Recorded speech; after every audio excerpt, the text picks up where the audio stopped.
We are waiting now here in Hadawidka Station. Punta tayo ng City Hall. Ang init ng panahon, ang bonggang-bongga. Talagang summer na. Tapos, halata nyo sa boses ko na. May sipon at konting ubo pa rin ako. Ayun. So, kailangan ko lumabas kasi talagang kailangan. Kasi diba, ng dami ko pang mga bibilhin. Ang init pa naman ng panahon. Nakalimutan ko magdala ng tubig ko. So, ayan. Doon ako pupunta sa ano, diretso ako doon.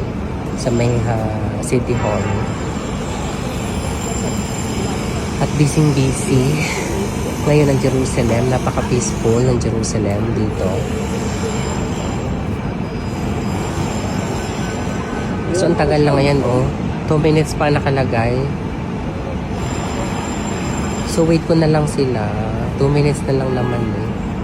Yan yun. Si kabayan ba yun? Caregiver din yun. O asawa sa yun.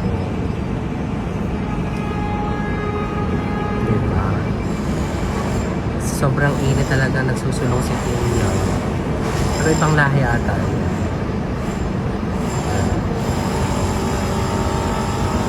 Sana nga ay dire-diretso na yung panahon na ganito. Walang sigalot, walang gera. Para lahat happy ng bongga. Back to normal ng bongga.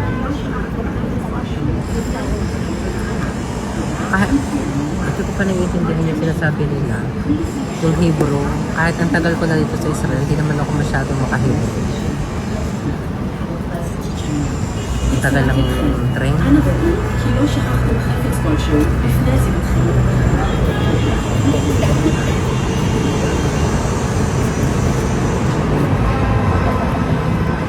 This is Jerusalem, peaceful Jerusalem.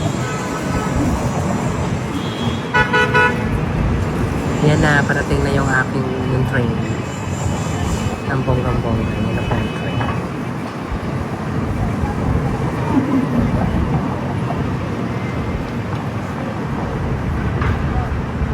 Parating na ang train.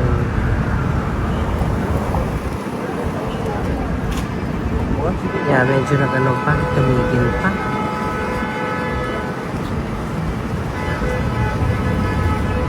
Ang pulis kasi diretso na yun.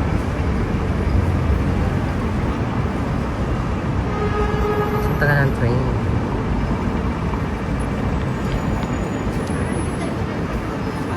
So, kahit ganyan, nagka-traffic pa rin. Oy! Punta ako ng ano to. Oo. Tagal ng train. Sa atin sa na dumaan. Tagal ng train.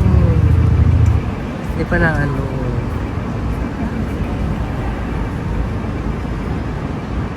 Si Lola intay dito. Yan, dumaan pa. Dumating pa.